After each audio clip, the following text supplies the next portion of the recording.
the curator committee selected the theme for this season's display to be a decade ago, the 1920s, you know, a tumultuous decade, the 1920s, 100 years ago. And who would have thought that this would be what happened? So we are actually going to continue to use that next season when we're open. And this was part of the brainchild of that theme, so to speak. It's a brand new lecture that Jim did. As you all know, he's a historian, gives a lot of lectures. He wrote 6 books on Newport County history alone, and we're just lucky to have him, his willingness to do this. He also has a postcard collection, a huge photography collection as a professional photographer, so this all tied in nicely.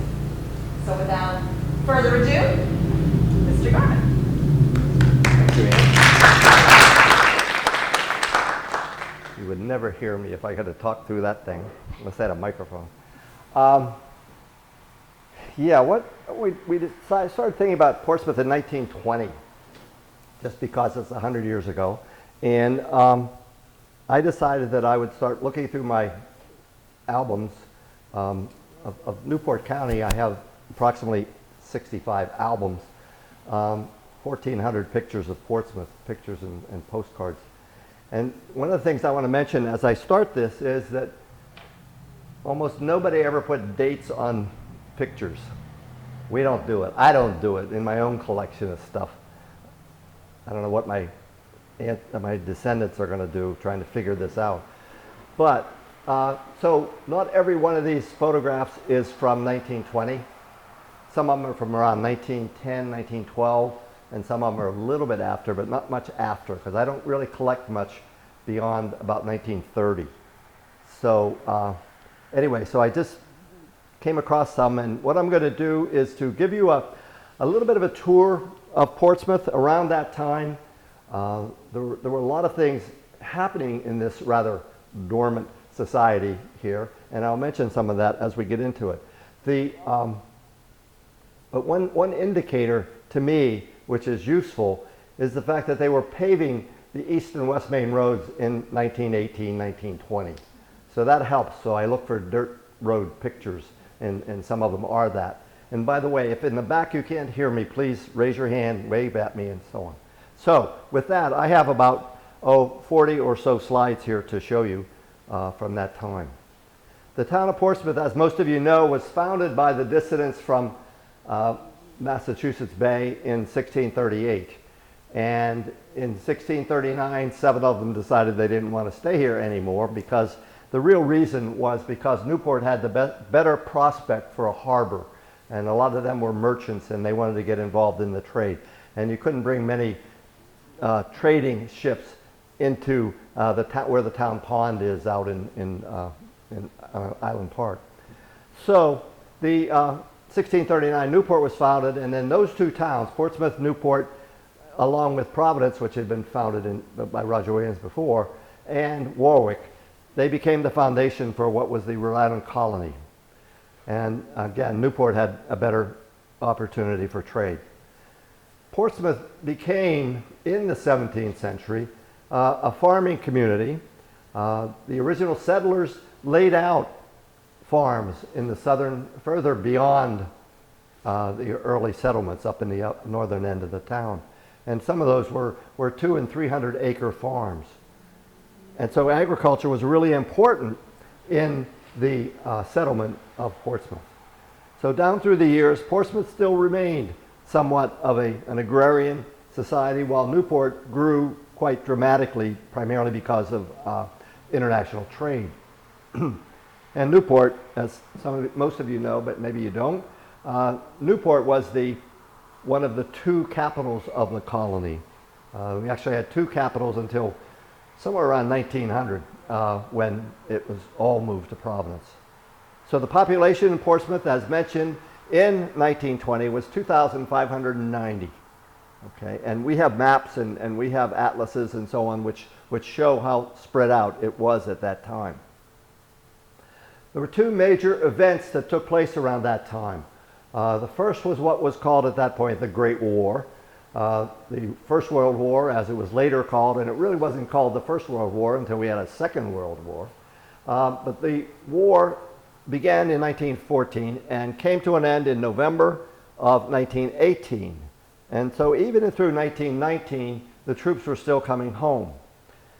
So, and also what happened during that time, the second major event was the 19th Amendment. And the 19th Amendment was ratified on the 18th of August, 1920. And the 18th Amendment, a long struggle that goes back to before the Civil War, brought about the fact that women got the right to vote. And in the language of the modern world, white women got the right to vote. There were other discriminations that were launched against people getting the right to vote, both male and female, and much of that was cleared up by the Voting Rights Act of 1965. But both of those topics are worthy of subjects for another lecture. We also had, at that time, the establishment of Prohibition. And Prohibition went into effect in 1920 also.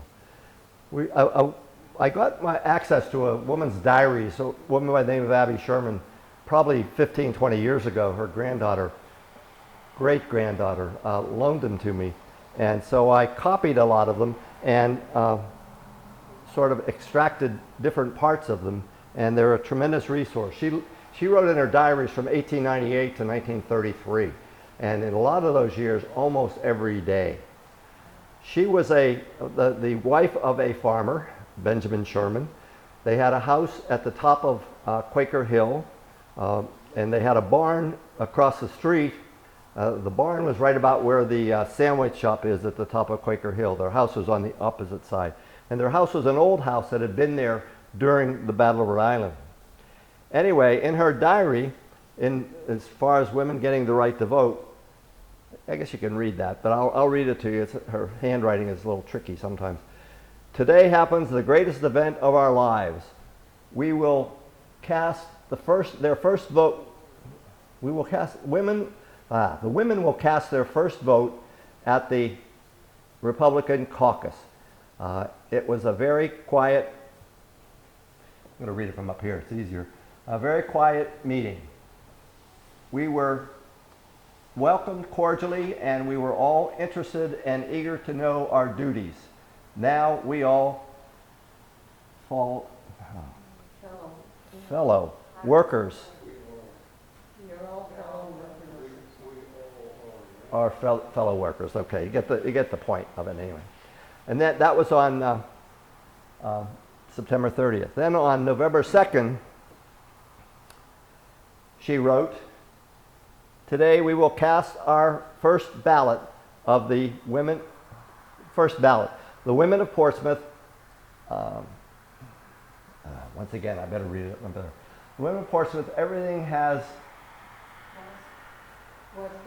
conducted in a quiet manner. It was the greatest event of our lives.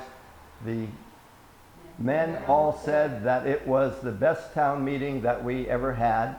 William B. Anthony was elected president of the town council, defeating William J. H. Soule.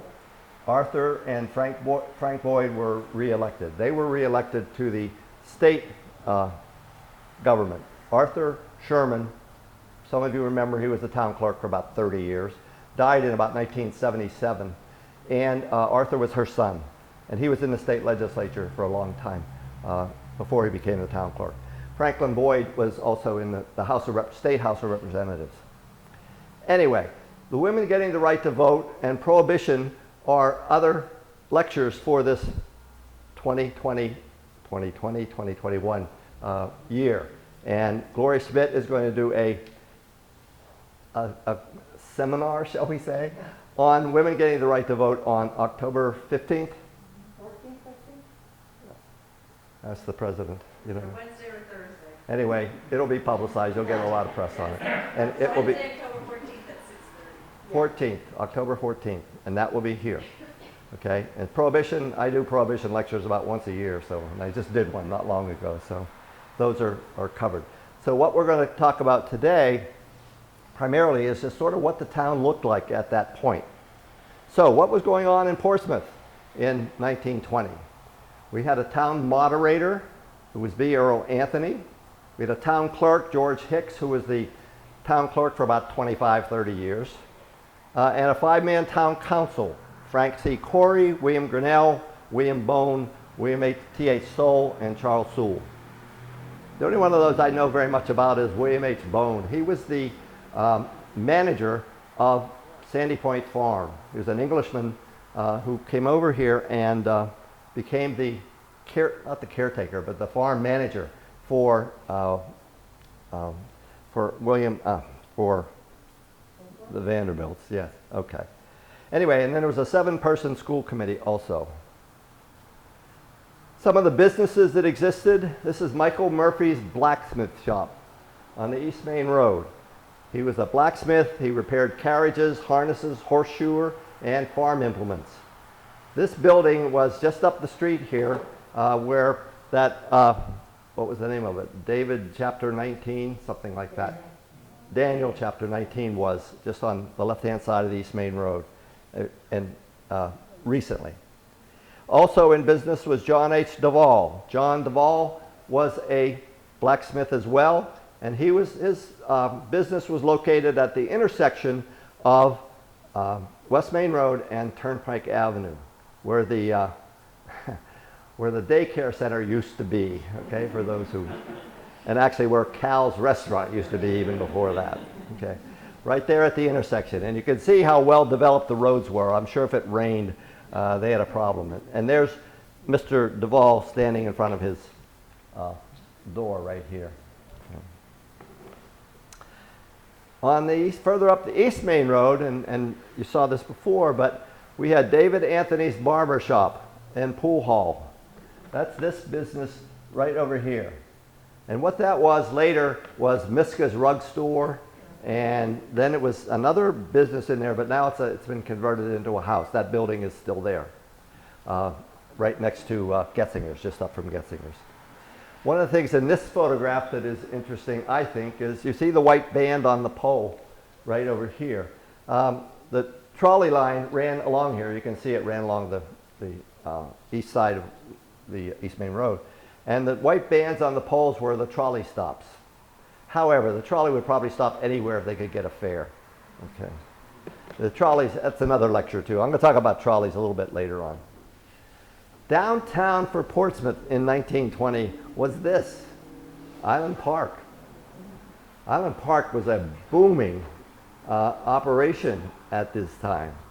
And and stores, restaurants, things like that, everything was in Island Park, as well as, of course, the amusement park.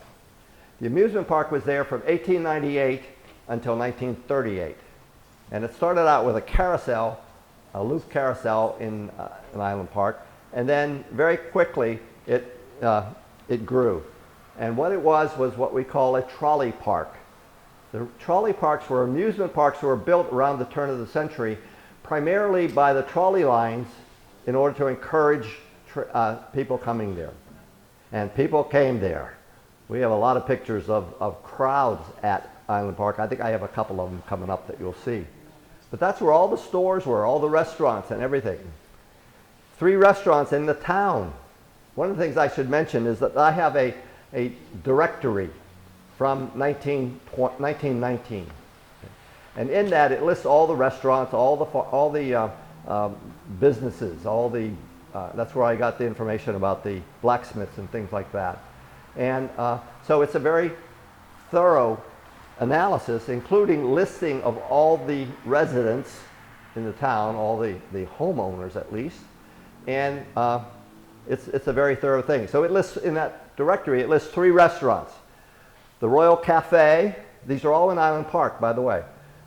Mr. and Mrs. Thomas Parkinson proprietors, room and board by the day or week, land office, real estate, agent for C.S. Green's estate, city address, and they, again, a lot of these people were summer people in Island Park, 112 Seabury Street, Fall River, Massachusetts.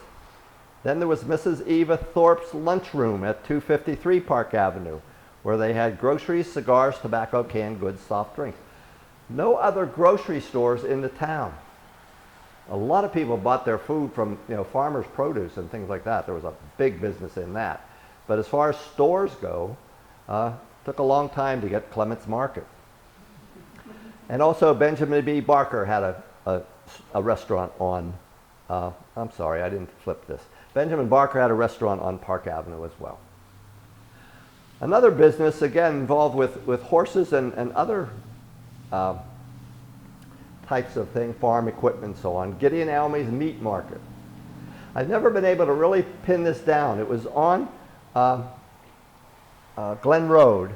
At least that's what they advertised. This is a postcard that was an advertisement for it. I was suspicious at one point, thinking that it was the building that ultimately became Anna D's. But I don't think that's it. That's an old building too, by the way, the original part of that building. But this was down Glen Road somewhere, and Gideon Almey had Chicago and Rhode Island dressed beef, mutton, lamb, veal, poultry, ground bone and homemade sausage, eggs and butter. And the telephone number was 32 32-2. We had telephones. The telephones, one of the things Abby Sherman talks about in the early 20th century is that they were erecting the telephone lines, telephone poles, and they were getting telephone service. Also in the town there were physicians. Seth DeBlois was one. He was on Freeborn Street near the East Main Road. Burton Stores was one on the East Main Road. Those were houses in the vicinity of the Portsmouth Library. 14 different people were listed as milk producers, and six were listed as market gardeners, and there were a lot more than that. A lot of the farm produce was hauled to Bristol Ferry and put on various ferry boats there, and that was another center of the town, by the way. And the produce was shipped to Providence and elsewhere down there. Of course, that's really important about that area is the fact that you had the steamboats, you had the ferries, you had the railroad. All of this came together in a relatively small place there. And we had one tinsmith in town. His name was William Fish, and his shop's location was here. Can you recognize where that was? Carol Zinno's gift shop. Okay, a corner of, yeah, right on the East Main Road there. This might be a little bit later picture because it looks like the road might be paved, although there's a lot of puddles there. There were a lot of guest houses in the town and 2 hotels. This is one of the hotels, the Bristol Ferry House, which later became a country club after it had a fire and the top 2 floors burned. But this was this as a hotel goes way back into the middle of the 19th century. Okay. And the other hotel in town was the Willowbrook. Willowbrook is now the funeral home on the West Main Road. Okay. It was owned for a long time by Sarah Eddy, who is a very important person you'll hear all about when we have the women's suffragist movement. And that's, again, you can recognize that building as more or less the frame, or the heart of what it is today. In those early days, we had the New England Telephone and Telegraph Company. And they were in a house on the operators were in a house on the East Main Road. The house is still there. It's right near where you go up to the Portsmouth High School, and across from John Borden's house there. And here were the 2 operators at work. Lois, do you know who they are? It was interesting because Lois said it was on the East Main Road, because I wasn't sure exactly where it was. And I went to the 1921 atlas, and in about the smallest block you can see on that atlas, it's indicated there that that was the telephone company. Interesting. So I did find out where it was finally. As far as transportation is concerned, the automobile had been around obviously in the United States since the 1880s, 1890s, but in 1914, Henry Ford started mass producing Model Ts and later Model As. And so the development of the automobile changed our local history a lot because it made unnecessary the trolleys. We had buses coming along at the same time. And trolleys, by the time the automobile was really getting going, by 1920, the trolley companies were going out of business. They went out of business in 1925. I'm going to talk about trolleys in a minute. Anyway, this is a picture from in front of St. Anthony's, okay, looking north, and really busy day. One car.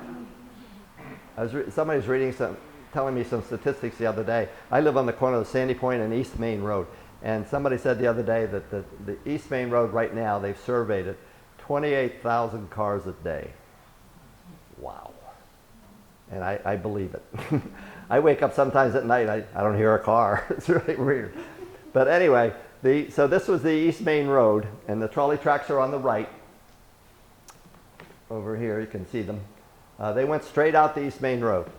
Okay, we're going to talk about trolley lines next. So, the trolleys, 2 lines on the island, 2 trolley lines. One was the Newport and Providence Railway Company as it began. The other was the Newport and Fall River Street Railway when it began. They ran essentially out the East and West Main Roads. They went through a transition, however, over time, between 1898 and 1925, numerous name changes. Okay, so, and we recently were given the trolley records for the Newport and Providence Railway, which are really fun to read. They're the business records, all the business meetings that they had, and all the finances of how much they paid for rails and things like that. A really interesting volume. We have a copy of it downstairs here. So the Newport and Providence ran out, well, maybe I should do the Newport and Fall River first, because that was first. Newport and Fall River was the first street railway that we had here. In fact, Mrs.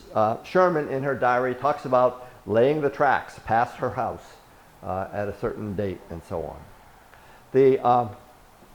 So it went essentially out from Newport. It started at Kings Park, essentially, in that area by St. Augustine's Church, and came out Spring Street onto Broadway and out Broadway to East Main Road, and then out East Main Road to Island Park, and then across the Stone Bridge, and connected with the Fall River line that was over there.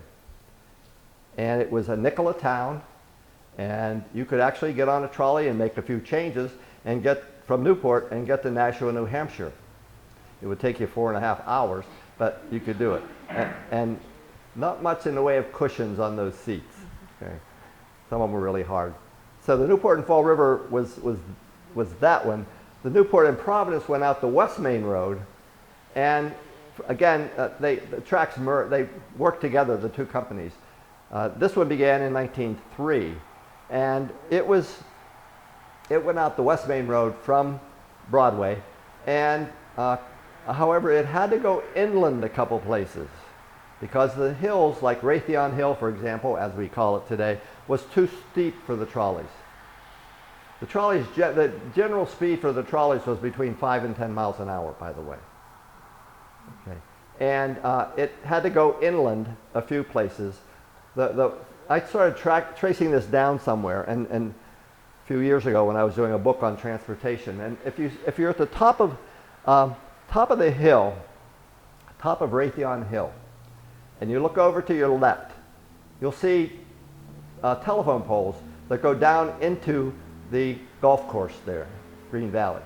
And they go right through Green Valley. I remember playing golf there sometimes, and you wonder why these telephone poles were coming through the middle of the golf course. That was the trolley line. That's where it went. And another place across from, get my bearings here, across from Melville School, where you have I don't know if it's still going, but a cabin company on the left-hand side there. Again, the telephone poles go inland there. And of course they go inland from Headley Street. You can see it there. They came right through the middle of that field and down to Freeborn Street, right on Freeborn and then on to Bristol Ferry and on to Bristol Ferry. One of the things that the horse that I hit on all the time is the fact that the landing for the Bristol Ferry was not the Bristol Ferry landing. Okay? What it was a landing that is underneath the Mount Hope Bridge today. If you were allowed, and they're pretty strict about allowing people down there these days, I took some pictures in 1995 down there. The pilings for the ferry landing are still there. And you can see where the Bristol Ferry landing, as we call it, was much more for steamboats. Steamboats that went from Providence to Bristol Ferry to Fall River, or Providence to Bristol Ferry to Secana Point. Big steamboats, as opposed to ferry boats. So anyway, so that one went that way. So you could go anywhere, again, 5 cents a town, and trolley ridership was in the millions in 1913, 1914.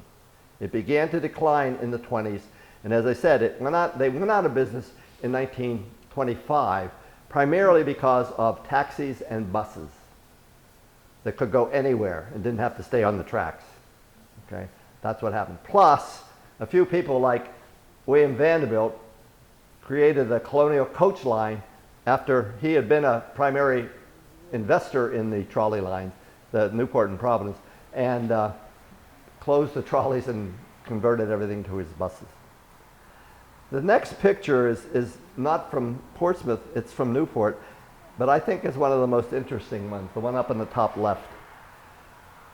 This is on Spring Street, and the trolleys had just come up from the wharf. There's a commercial wharf down there where the trolleys were housed. And you have two trolleys, you have 3 trolleys, you have 2 cars, and 1 car, and you have a horse and buggy. And I just want, what gave way?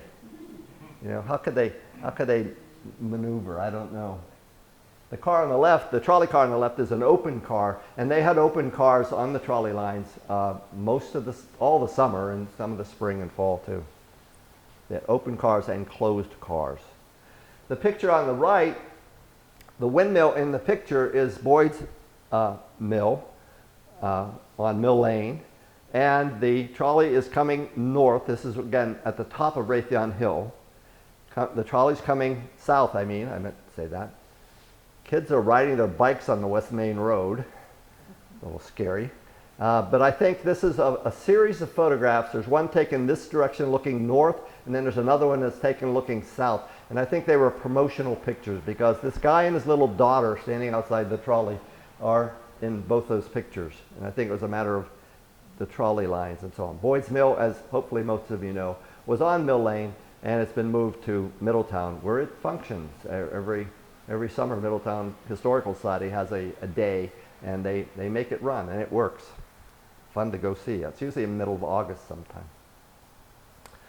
Okay, so as far as mass transit goes, the trolleys were really big in the teens and beginning to suffer a little bit in the fall, later in the 20s. The trolley lines, as I mentioned, went out of business eventually in 1925. After that, for part of that year, they had a few guest trips where they would, let's all go see what the trolleys used to be like. Most of the trolleys were loaded onto trains out at Bristol Ferry, where the trolley lines and the railroad came together, and a lot of them were shipped to Asbury Park, New Jersey. This picture here I think is really kind of interesting because the trolley, this is taken at Sprague Street on the East Main Road, and the trolley's coming up from Island Park and heading toward this is actually the intersection. The way this goes over here, that's the intersection with Sprague Street. And the trolley's coming along, and this guy is mindlessly riding his horse and buggy. I hope the trolley had a bell, which they did, and got him to give a little bit of a heads up. That's a really neat picture. By the way, let me pause here to say, one of the big photographers in the 1905 to 1915 period was a man by the name of O.E. Du Bois, Oscar E. Du Bois, who was from Fall River. And Du Bois had on many of his cars, not all of them, he had a label right here. This says Main Road, Portsmouth, Rhode Island. He traveled the whole Sakonnet area from Fall River and everywhere as far as Westport on that end and Jamestown on the other end. He took a ton of pictures. A lot of them, he went back, he took a lot of pictures of houses, and he went back the next week. I got this on a postcard. Came back this week to sell us copies of the picture he took of our house last week.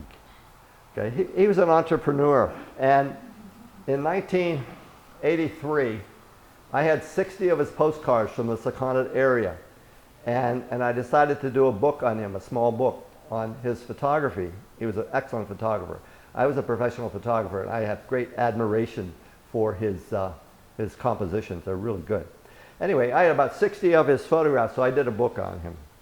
Well, I kept collecting them. I still collect them, but I can't find many anymore. I used to get them for $1.50. Now when you see them, they're $25, $30. I don't collect very many anymore because I don't see anymore. I really hate to buy the same postcard twice. Anyway, I now have in my collection, and I've indexed them, I've put them into a notebook and everything. I have 660 of his postcards. And they're all real photos, sepia tone, and just, again, special composition. He was really good. Anyway, and then about, oh gosh, must be, after that book came out, probably in the late 80s, early 90s, I got a phone call from his daughter, and she came to see me. And of course, my first question was, what happened to the negatives? And the Du Bois family had an amusement park in Fall River. He lived in Fall River. And his uncle had an amusement park on the northern part of the Sakonnet River where the Fall River sewage treatment plant is today. And A.V. Du Bois had an amusement park there. And one of the things that happened to some of the negatives was that the amusement park was set on fire by a spark that came from a train that went by. And the amusement park burned down. In addition, he had a house on Common Fence Point which flooded at one point. This is what his daughter was telling me. So there aren't, to my knowledge, there aren't any of his negatives left. He was from Fall River, but in my total collection, and I always look there too, I think I have 3 photographs that he took from Fall River. Okay. I have probably 50 or 60 from Portsmouth, for example. And this was one of them. A little bit of a digression, but I think it's important that he was such a special person and a photographer that was just really good. And the archive that he created for historians like me who tend to specialize in the 1890, 1930 period, what a treasure that is to have all those. They're really good. Anyway, enough about him. Also, as far as the trolleys were concerned, the main trolley barn was on Commercial Wharf in Newport. And the trolleys came up, I can't remember all these streets now, but came up to Spring Street and then on up to Bellevue Avenue. And cross Bellevue Avenue, one line went to the beach. One of the early trolley lines was to the beach, obviously, for good business. The other one came up from Commercial Wharf, took a left on Spring Street, and went out to Broadway that way.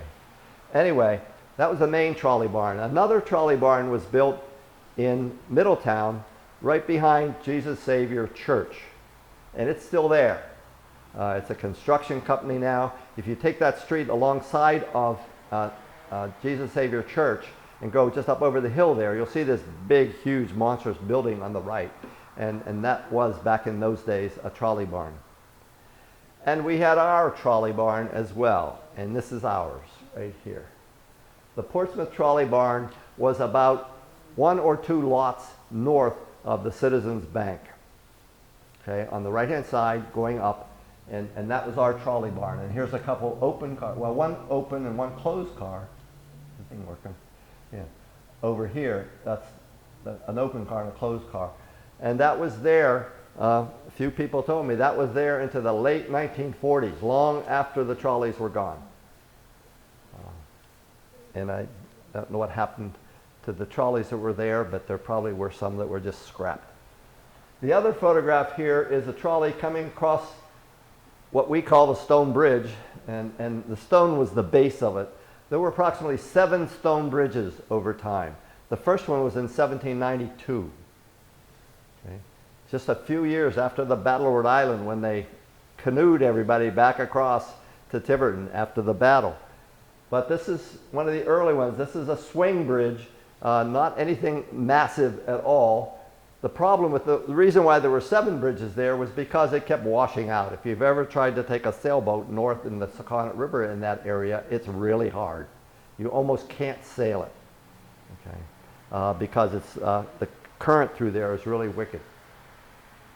Tiverton has picked up their side of the remains of the stone bridge, and Portsmouth should do that too, because what they put together and got a grant for is really nice. It's really a nice facility they have there. And they have some signboards over there where you can go back and look and see what some of the local history there was. And I contributed to some of those signboards from some of my archives. Here's the Stone Bridge Inn over here. Over here. And this was how you got onto the island in that era. The next picture shows one of the larger stone bridges. This is the 1912 one. Okay. A massive bridge, which was a double lift roller bridge. It opened up so that boats could go through, and sometimes sailboats. They had to open it for a sailboat to go through because there wasn't much freeboard above the water there. But again, I think it's 1912. And the revisions of the 1912 one were the last ones. The stone bridge finally got so beat up by the 1954 hurricane. Meanwhile, they were building the Sakonnet River Bridge. Now we can say the old Sakonnet River Bridge. And so it opened up around that time, and they just took the main center off of the stone bridge because it was very problematic there. So by 1920 and later on, again, remember I said before that the ferry landing was under what became the Mount Hope Bridge. So in the 1920s, the trolley was suffering from maintenance problems, and this gives you a pretty good illustration of that. This is the ferry landing, again, under the Mount Hope Bridge, which hadn't been built yet. But you can see how ragged it is.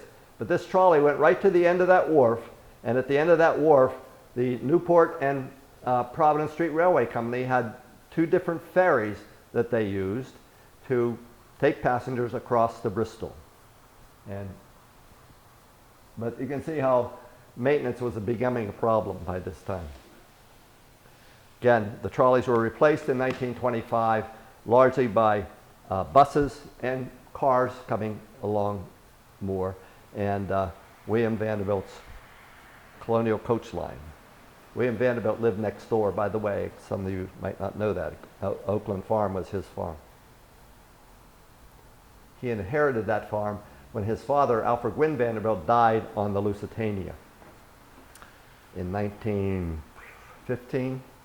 Yeah, he was going to a horse show in England, and the ship sank. And there's in the town records, there's a testimonial about someone who stood next to him on the ship as it was sinking, saw him give his life jacket to a woman who survived, and then he couldn't swim. He died. His body was never recovered. And they left a fortune at that time, and think about this in 1915 dollars, probably about $25, $30 million. $1 billion today, probably. Anyway, he died at that point in 1915. Back to Island Park a little bit. This was the Island Park, again, began in 1898 with the construction of a Louvre carousel, which was the only thing they had for a while. But then it became a trolley park, and trolley parks, I mentioned before, were built by the trolley companies. And this occupied, you'll see a picture of it next, of the whole area, but everything on the right-hand side of Park Avenue, just about. There were a few houses scattered through there, but for the most part.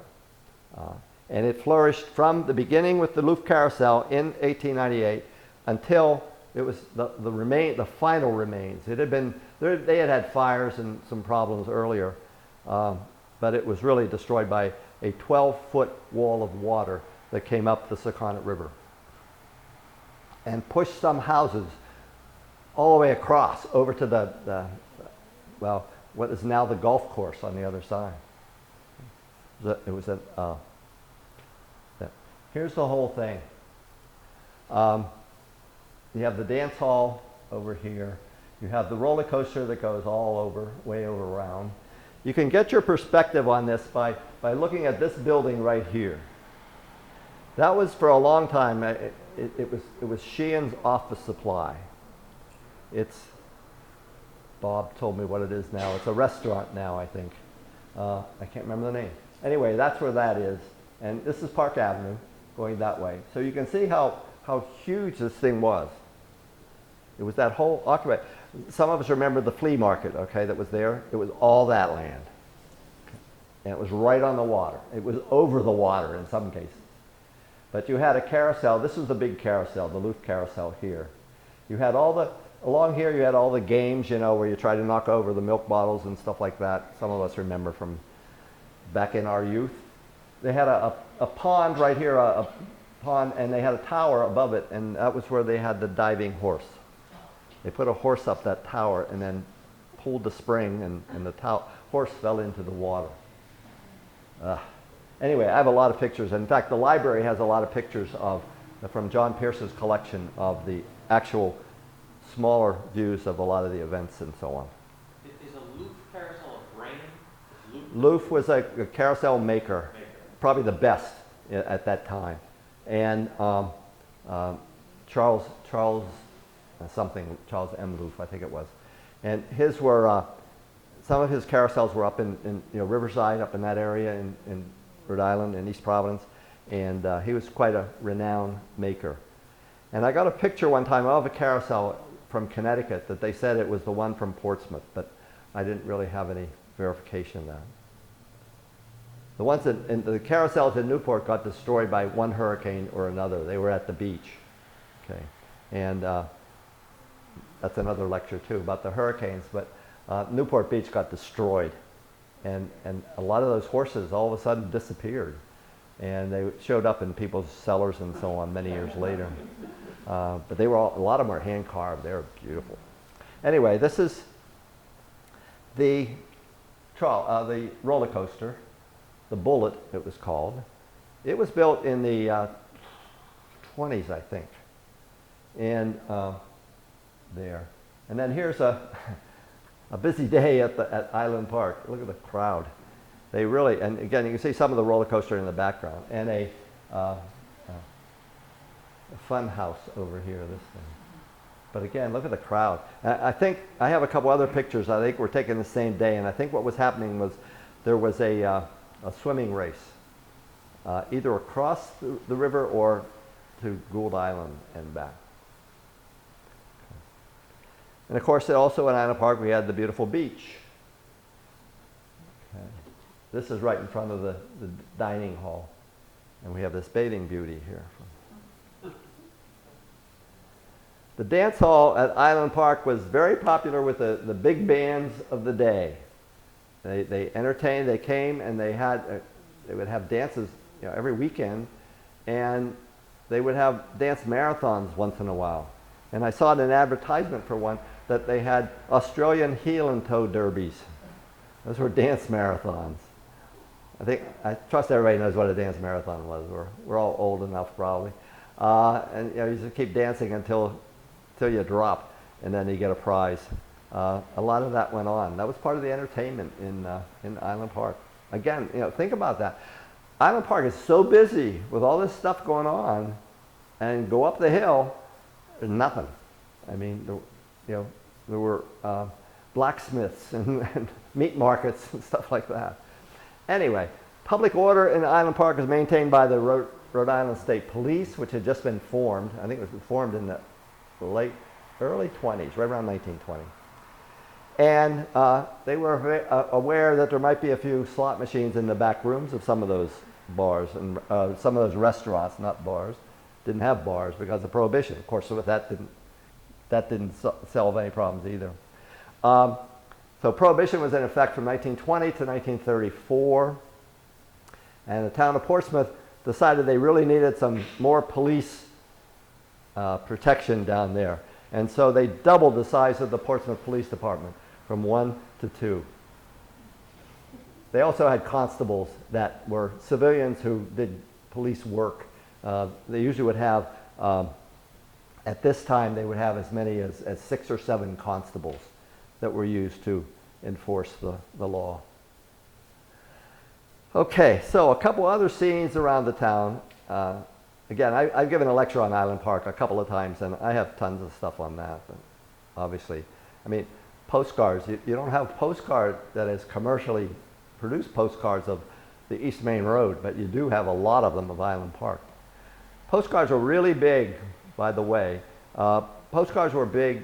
The first ones came about 1888, and they were really big in the first decade of the 20th century. Then later, a little bit later on, when World War I started, especially when we got involved in World War I, there were paper shortages. And so there weren't many postcards made in the 1915 to 25 period. But again, they came back. Unfortunately, they came back with some, in my opinion, some pretty lousy formats, like the chromes. They aren't very interesting postcards. But somewhere, I have, again, probably about over 1,000 Portsmouth postcards from that period. Okay, also in the town, we had a Grange Hall. We still have a Grange Hall. It's not a Grange Hall anymore, but I trust everybody knows where that is. You can still drive by it on the East Main Road. It was fixed up about 8 or 9 years ago by Mike Corcoran. And I don't know if they have auctions there at all or not anymore. Do they? Yeah. It was a great save of a building. The Grange was really big, again, because farming was really big. I have a photograph, I don't have it in this slideshow, but a photograph of the Portsmouth Grange in about 1930. And there were probably 150 people in the picture. Okay. Farming was really big. And they had cooperation with other Granges. The Middletown Grange, it just became a restaurant down the street here. And Newport had a Grange too, but that disappeared a long time ago. So the Granges ran the Newport County Fair at the fairgrounds every September from 1898 to 1933. And 1933, and I have some of the literature on that, it just went out of business. One of the things about the fair, however, was that the big farms in the southern part of Portsmouth competed fiercely at the county fair for the awards. Sandy Point Farm, Glen Farm, Oakland Farm, and so on. That was a really big thing for them. And they would grow their carrots in sifted soil to make sure they were perfect, things like that. They really, really worked hard on that. Also at the fair, we had horse shows. This is a display of dray horses, big horses, horses that hauled stuff.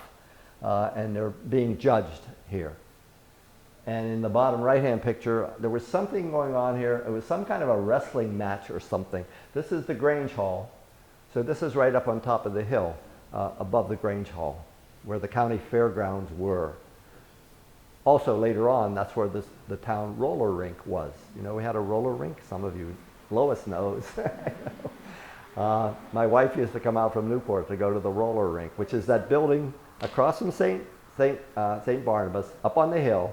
It's mainly construction company and stuff like that now. It's next to the auction barn, behind the auction barn. And that was the roller rink. And it was there until how long? 50s? Early 50s, I think. Did you? 60s? I have one archive from that. I forget what it is. It's something from that, but I don't have any pictures of the roller rink. The school system in the town. We have annual reports. We have a bunch of them downstairs in our archives. And I have a bunch that I got from some guy in Maine was selling them on eBay, and I got a bunch of them. But anyway, the one that ran from the 1920 to 1921, the total expenditures for the school year was $15,720.01. And they carried a balance over from the previous year of over $14,000. What is it now? How many million is it now? There were 17 teachers, 4 of whom retired during that year, and the veteran teachers made $800. There were 570 students in the 8 one-room schoolhouses that I'm going to show you pictures of in a minute. And the high school students, for the most part, attended Rogers, which was where it was on Broadway back in those days. It was on that until 1950 something.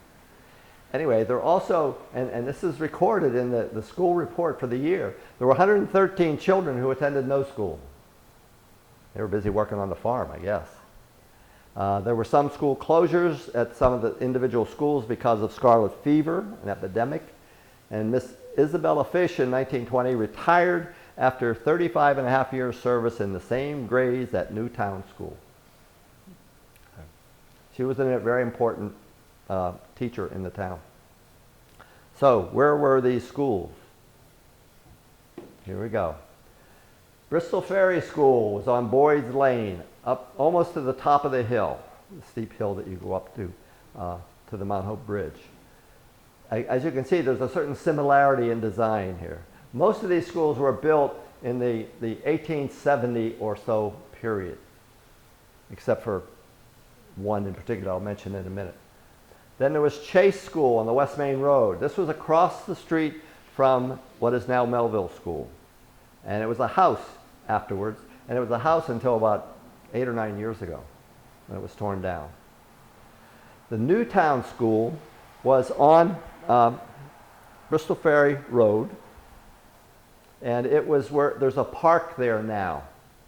Okay, before you get to, well, just part way up on the right-hand side, you know, there's a park there. You can see where that's Newtown School. That was one of the oldest ones. Macquarie School was on Schoolhouse Lane. Schoolhouse Lane is again just up the road here on the left, right by the bank that's there now. And this was on the right-hand side of Schoolhouse Lane, and it later became a public works garage. And it was there until probably about 1990 or so. I can remember seeing that there and wondering how that could have been a school. But anyway. Gibbs School was on Union Street, over where Newport Music is at the other end of Union Street.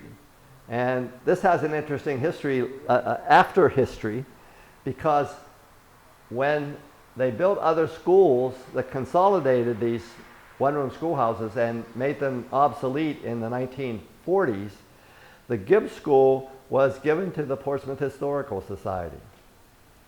And they didn't know what to do with it. Eventually, it deteriorated and it was torn down. But that was part of the Historical Society in the, you can read about it in some of the early records. Vaucluse School was on Brayman's Lane, and it's the only one that is still, well, no, one of two that is still around. It's a house, I think it's Ken Schaub's, one of the Schaub's anyway, has made a house out of it. On Brayman's Lane, almost down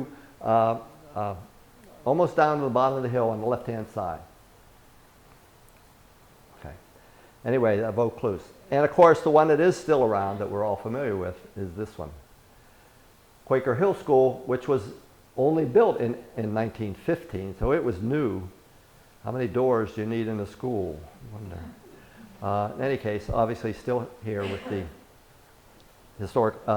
school department headquarters. Recently modernized. Okay. Other things in town, and I'm getting close to the end here, the Portsmouth Free Public Library. The library had been built on land given by John Borden. John Borden lived in that white house right before the shopping center on the East Main Road, on the right-hand side up at the other end. That big, huge white house that has been, I think it's been apartments, not condos. I'm not sure. Anyway, it's there was a for sale sign out in front of it today. I don't know if that was for an apartment or for the whole building. John Borden, the latest John Borden, still owns that as far as I know. It's on the National Register, by the way. John Borden was a very important patron of the library. He gave the land for the building in 1897 and served as vice president for a couple of years and then president until 1933. And one of the things I did some research on John Borden and his will in the town records is about 125 pages. He was a very wealthy man. And yet he and his wife tended to sit most days in the basement of that big house over there. Interesting. The librarian during this time was Hattie G. Anthony, and obviously, as you can tell, there were, and this was a library with additions put on it. I have some pictures of the original library. It was like this little box, really small. And one of the things you might be interested in is on the south side of the library, there were tennis courts where the bank is now. Anyway, other commercial enterprises in the town, in spite of the fact that Mr. Du Bois labeled these as being Tiverton, they were both in Portsmouth. This was in Common Fence Point, the Church Brothers Fisheries. And the Church Brothers Fisheries were really big from about 1880 until about 1915, 1918. They were in decline by this time. These pictures were taken probably in the early teens. Anyway, they had so many, they primarily fished for pogies, and the business was officially called at one point the Narragansett Oil and Guano Works. They harvested seagull poop somehow. I don't know how they did that. But anyway, for fertilizer. And, but these were pretty big operations. There are boatyards in Common Fence Point now where these were located. You can sort of see across to the Tiverton side, you can get an idea of where they were. But on the right-hand side, on Common Fence Point. Okay, and they went out of business in 1928, the last one. There were 5 Church Brothers, by the way, who lived in Tiverton, and I've done a little bit of research on that. But as you go down Main Road, first of all, you have the rectory for the church, that big house on the left-hand side. That was one of the Church Brothers. You had another one out on the point that was torn down not too long ago. That was a convent for a long time. And that was another of the Church Brothers. They were scattered around, but that was the size of the houses they had. They all were huge. Meanwhile, in South Portsmouth, as we like to call it, we had gentlemen's farms. And that term was used then, and it's been used a lot. I used it as a title of one of my books, actually. And I had to talk to my English department to see where the apostrophe went, because whether it was M-A-N, M-E-N, apostrophe. Anyway, Greenvale was one of the oldest. It had been established by John Sargent Barstow back in 1864. It had fallen into disrepair in the late 19th century, but it was resurrected by some of his descendants and built up, and obviously is a big functioning gentleman's farm today. Glen Farm came about through the efforts of Henry Augustus Coit Taylor, who began to buy up individual farms around here in 1888 and established a 500-acre farm. And the barns, as you know, if you looked at them, they have the dates on them. A lot of them are in the 1908, 1911 period. And one of the things, an interesting sidelight, some of you may know that the mill house down at the Glen is being turned into a house. And the owner, I've been going over archives and talking about the mill pond and stuff like that with the owner. And one of the things he found inside the house, or inside the mill, was a little plaque, a little piece of silver, not very big, probably about 3 inches by 2 inches. And it says on that plaque, it's been stamped into it, H.A.C. Taylor, I forget the address, but it's like 71st Street, New York. And this just a reminder on the wall that H.A.C. Taylor had been involved in the establishment. That's a mill that goes way, way back. Jonathan had a really interesting time with the foundation of that, because the stream used to go right through it, right underneath, and down to the river. He also had a lot of problems with DEM, with the stream that goes behind his house. But that's going to really be a nice, it's almost done now, and it's really a cool project. I have pictures of that going back to when he started. Anyway, H.A.C. Taylor and his son, Moses, hired a worldwide renowned architect, John Russell Pope, to build a manor house, a suitable manor house for them. And Pope designed it. Construction began in 1921. H.A.C. died just about that time, and Moses carried on the work. And it was completed in 1923. It's about to celebrate its 100th anniversary. And we all know about the Manor House. Hopefully we've all been there. I was on the Manor House committee when it started, when the school department owned it, and they got the school. And they said, what are we going to do with this albatross? And some of us, particularly Dick Cosimini and a couple other people, were involved in the saving of it. There were a lot of people in the town, a lot of people in the government of the town who wanted to bulldoze it. But it's quite a treasure to have today. Oakland Farm had been established by August Belmont in 1868, although it's, as a farm, it goes back to the colonial days, really. It's an important farm. And Belmont sold it to Cornelius Vanderbilt II in 1886. He died in 99 and left it to his son, Alfred Gwynn Vanderbilt, who I talked about before. One of the few collections of photographs that I have of Du Bois, which were not postcards, are some views of 1904, 1905 of Oakland Farm. And his name's on the back of them, which is one of the, I think that's the only case where I have photographs that he took that weren't postcards. I also have, and when his daughter was around, she gave me 2 photographs of him and his family, which is really nice to have. And by looking at that and seeing some of the pictures, particularly from Little Compton for some reason, I've discovered that he is in a couple of those pictures. I don't know who took the pictures, but he and his little horse and buggy, he had a white horse, beautiful horse, and his little buggy, and he's sitting in his horse and buggy. So I have a couple pictures of him. He died, by the way, about 1940. Okay, anyway, Alfred Gwynn died on the Lusitania, and William Henry inherited the farm. William Henry was born in 1901, so he was young. He was only 14 when his father died, but then the farm was left to him to inherit on his 21st birthday, as well as a rather significant trust fund. Sandy Point Farm had been purchased by Alfred's brother Reginald in 1902, and it was thriving also as a nationally known horse farm in 1920. Reginald died in 1925, quite tragically. Abby Sherman in her diary said, "Reginald Vanderbilt died today, drank himself to death." And he did. He actually had a real serious drinking problem. His daughter was born when he was at the farm, however, and her name was Gloria Vanderbilt, that we all know, who died about 2 years ago. Anyway, and Sandy Point was purchased by the Taylor family from Glen Farm and they had an auction in 1925. I have pictures of that, and everything in the horse barn was sold, including the silver name tags for the horses that were on the stall.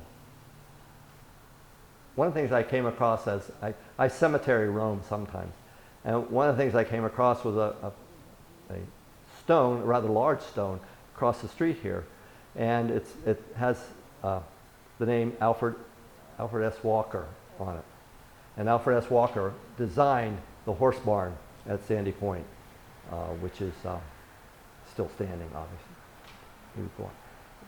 It's interesting because on the other side of his stone are a bunch of cogswells. So I guess he was in the family somehow. So it's one of the 3 or 4 biggest monuments across the street in the cemetery. So the Gentleman Farms covered a whole bunch of the south end of Portsmouth during this time. Speed up here. Okay. And I think we all know where they were. Here are some photographs of them. The top right is Sandy Point Farm. And this was a farm that you accessed, you know, on the corner of Wapping Road and Sandy Point Farm. There are the 2 pillars there, and if you look really closely at them, inscribed in them, it says Sandy Point Farm. And that's where you went in to Sandy Point Farm and wound around a little bit back to where the horse barns and everything were, and the mansion itself. The mansion was torn down not long after Reginald died, by the way. And the other buildings, sadly, some of the clock tower and things like that, were torn down last year or the year before. And there's nothing left of Sandy Point Farm except the ring. Then down here we have Oakland Farm. That's an old house, an 18th century house they kept adding on to. The Vanderbilts put a lot in the back. They put the pillars in the front for the porch and everything. And that continued to exist until the mid-1940s. William Vanderbilt, that I mentioned before, decided to abandon Portsmouth in about 1945, after he had served in World War II. He was an officer in the Navy in World War II. And he decided, and this is a little bizarre when you think about it, he decided to move out to western Massachusetts, where for the rest of his life, and he died in 1981, the rest of his life he ran a gas station and general store. I don't expect he had to, but he did. Anyway. He was governor too, wasn't he? He was governor of Rhode Island? He was governor of Rhode Island from 38 to 40, yeah.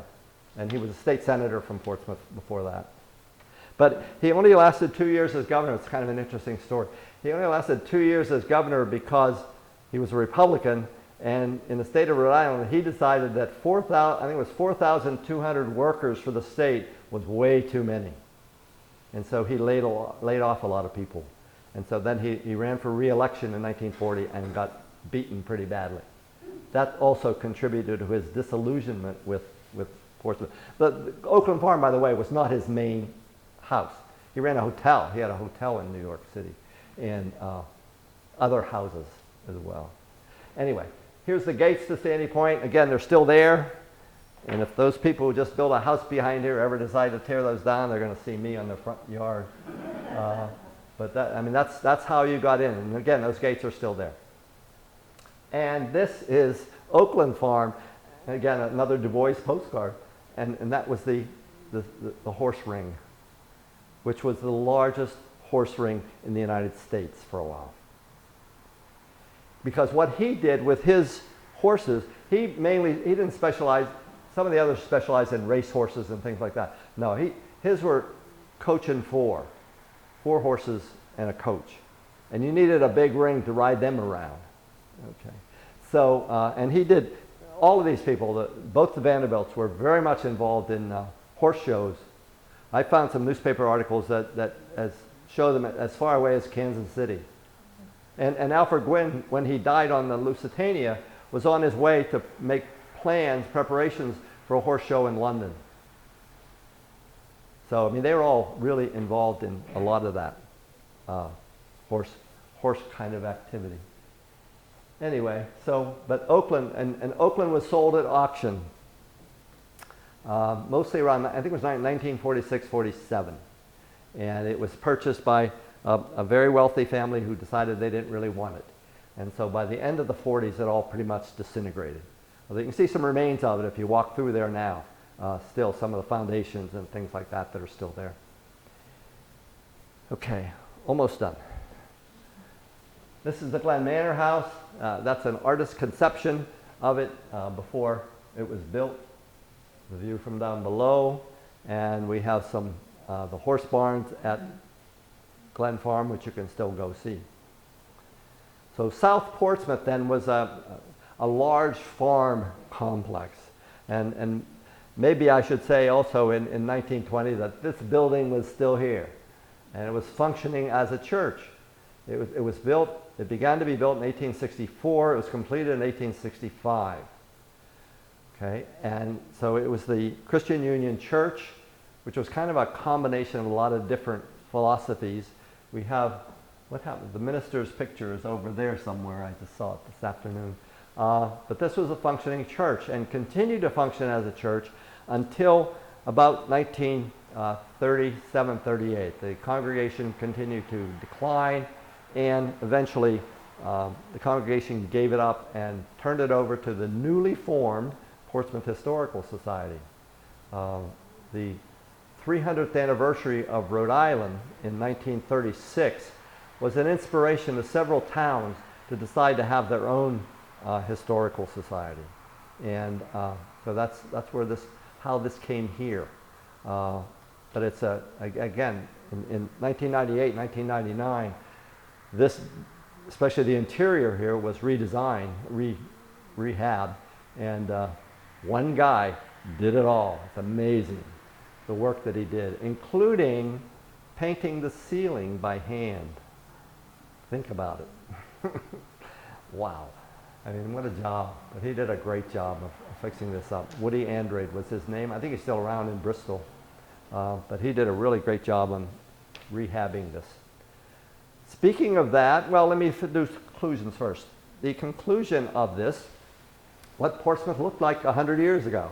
And again, there was other stuff going on. You're going to hear more, you have heard more about Prohibition, you're going to hear more about the women's suffrage movement. And plus the, Prohibition was going on, it was just kind of a crazy time. But again, the center of the town, the center of activity in the town was Island Park. That's where almost all the social activity was. And it was a good life for people. We still can imagine in our mind's eye. I've lived in Portsmouth since 1965, and just doing this kind of research and so on, and just driving around and seeing these places and so on, you get a better idea of what it really used to look like. So with that, I have commercial. One of the things that bugged me since 1974 as a member of this society was, what did this church look like when it had a bell tower? Okay. And Anne put out a request for anybody who knew anything about it, and we did have an individual send us a newspaper photograph of it. And so what we have on the next slide is what it looks like and what it used to look like.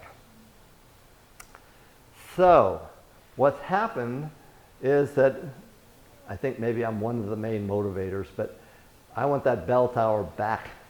It died out, it rotted out in 1928. There were birds living in there and there were all kinds of problems with it, and it finally, in a storm, it fell apart. However, I want to get it restored. So we've been working with an architect who does historic renovations, and she came up with this. It's an official architect's plan for the restoration of the bell tower. And we are in the process of getting bids. And the bids are a lot more than I thought they were going to be. We hope to start a fundraiser sometime soon to raise money for this and maybe get some grants. But we really want to, I particularly, and a lot of other people too, really want to restore the bell tower and make it look like a church instead of a barn, which it does. I might mention on the back wall there's a photograph of the original church that was here. And it was here from the 1830s until 1865 when this one was built. And that building, church building, was moved to a farm owned by a Sisson family just down on the other side of Sandy Point Farm, Sandy Point Avenue. And there's a picture of it there when it had been converted into a barn. And I found a newspaper article that said something like 1906 or so, when it had disintegrated so much that it was torn down. But the original church building on this plot was turned into a barn just down off Sandy Point. So anyway, we want to restore the bell tower, and that's what we're going to try to do. So with that, I will conclude and be happy to answer questions if you have any.